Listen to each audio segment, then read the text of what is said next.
does it mean to truly be alive?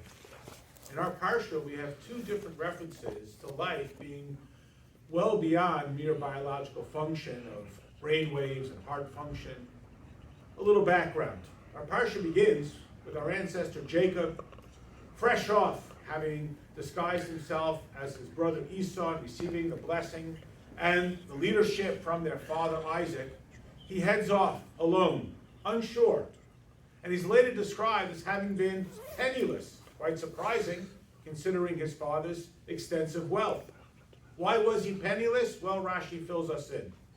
You see, his brother Esau had sworn that he was going to kill Jacob, but he was holding off doing so while they were still together with their father. But once Jacob had fled, Esau dispatched his son, Eliphaz, to go and kill his uncle, Jacob. When he caught up to him, Jacob persuaded Eliphaz not to kill him, not because he sought mercy or the injustice of execution. Rather, Jacob said, I'll tell you what, take all of my wealth, for as far as your father, Esau, is concerned, if I am penniless, I am worthless, I am as good as dead. That's an Esau perspective, and it works. And thus, Jacob is left penniless, and thus in Esau's eyes, he is insignificant. He is as good as dead. Fast forward, Jacob arrives to his uncle Laban, who deceives him into first marrying Leah and then ultimately his intended Rachel. And then they begin to have children. That is, Leah has children.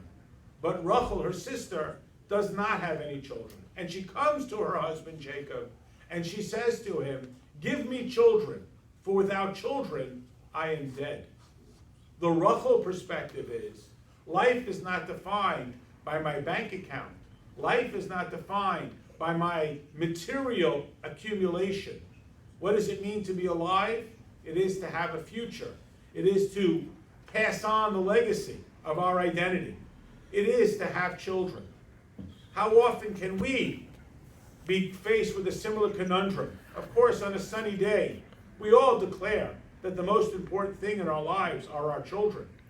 In the heat of a busy day, will we forego another client in order to spend time with our children? This question that is posed to us, what is truly how we identify our lives? The answer is laid out quite simply in our parsha. To Esau, no money, no life. To Rachel, children equal life. Let us all resolve to emulate Rachel and not fall into the trap of Esau.